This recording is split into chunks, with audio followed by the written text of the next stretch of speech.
Welcome to Auckland Castle in the middle of County Durham. For more than 900 years it's been the palace of the bishops of Durham, and at its heart stands the largest private chapel in Europe, one of many special spiritual spaces originally built as private places of worship. So in today's programme we're looking at why these private chapels came to be built and how many of them are now throwing their doors open to the public. We meet the husband who made it his mission to build one of Britain's smallest chapels for his wife in their back garden. I'll visit one of the country's oldest family chapels to find out how it survived hundreds of years of upheaval to become a special place of worship, and congregations sing at stunning private chapels across the country.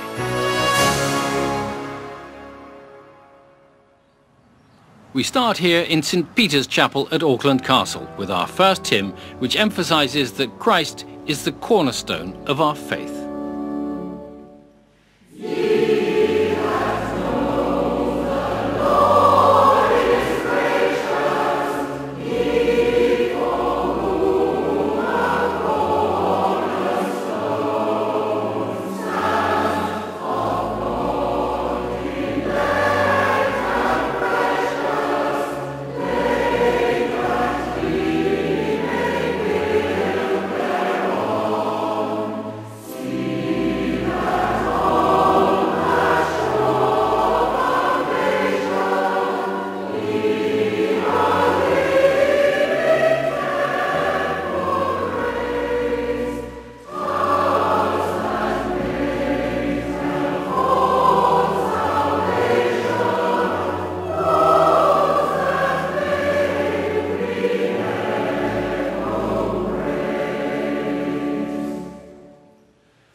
Nestled in the beautiful Durham countryside, Auckland Castle is rated as one of the grandest working offices for bishops outside the Vatican and Avignon, and at its heart is a unique place.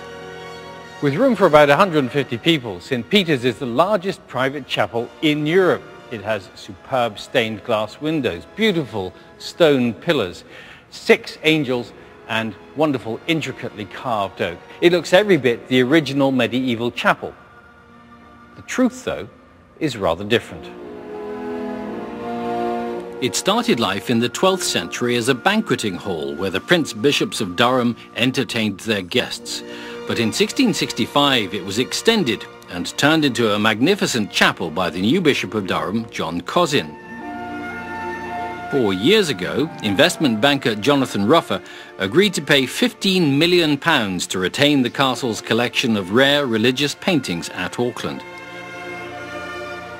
These are the 13 pictures by Zurbaran, a crossroads where different faiths, different parts of Christianity meet. In the process, Jonathan realized he could also save both the castle and its private chapel for the benefit of the people of the northeast. It was also important to you as a matter of faith. It was. I have always wanted to do what I felt I was being called to. And I came to see that actually the whole purpose of my life, that this was the culmination, that I was here to help this region and to do it through making this place of beauty something which would be available to the whole community. Much of the past 200 years, St. Peter's has rarely been open to the public. Now, visitors can step into this magnificent private chapel and see it in all its glory. These pillars are, in fact, the oldest part of the edifice here. They date back to the early 1200s. The ceiling's very impressive too. The ceiling is great.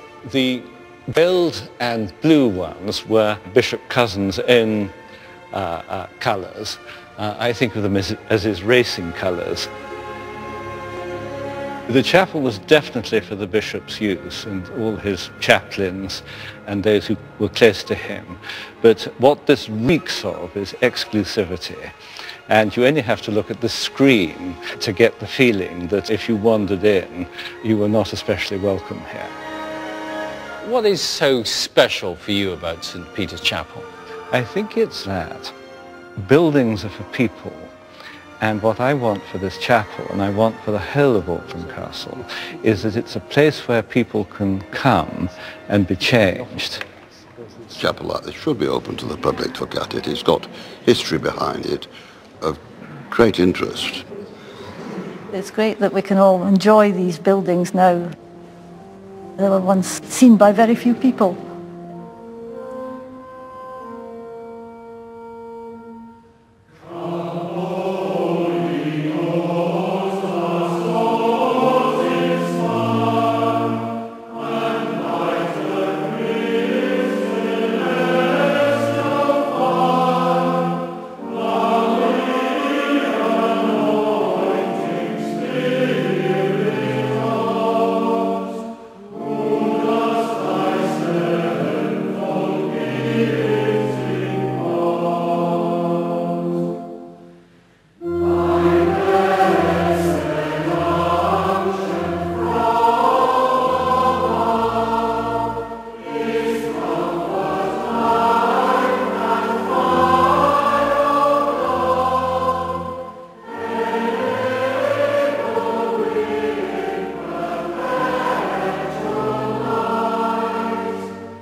Private chapels are as old as Christianity itself in Britain.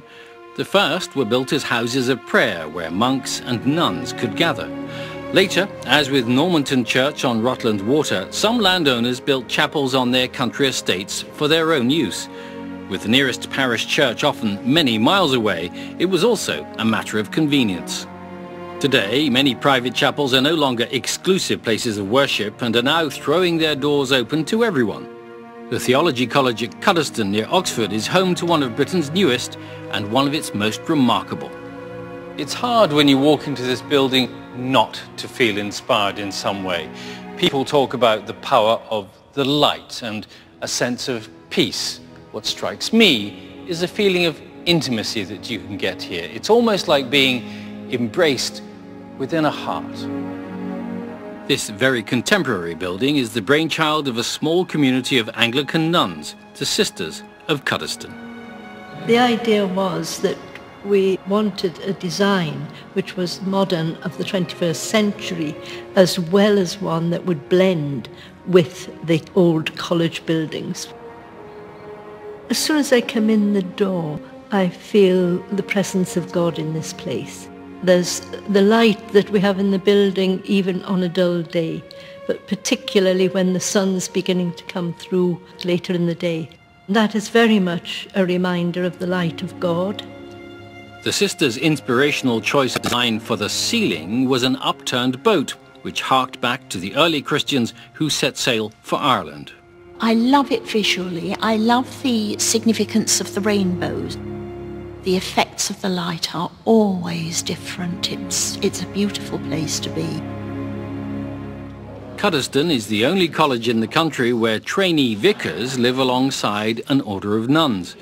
And the Sisters believe the chapel has helped create a special Christian community.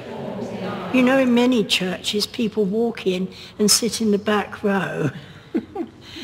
And the front rows are left empty. Here, there is no back row, as it were. And so you're with people. There's a sense of wholeness and all belonging. Every day, the nuns and the students get together for tea and cakes with their families. For Matt Simpkins, the chapel is very much at the heart of their community. Actually, what happens in there is public. We don't just welcome visitors, but every time we take Holy Communion together, we're joining with Christians across the world and across history. There couldn't be anything more public than that, and that's why I love the chapel. As an elderly community, you used to be over 200 sisters and now are down to us. It's lovely to know that we've been able to give something special to the future. I gave to be simple, I gave to be free. I gave to be simple,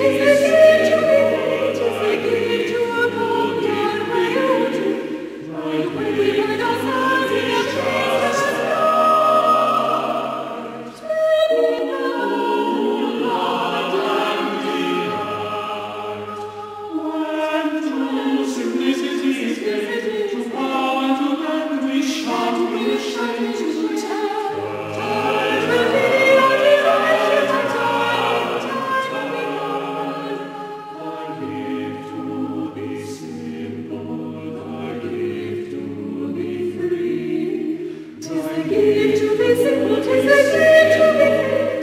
gave to a golden way. I gave to I gave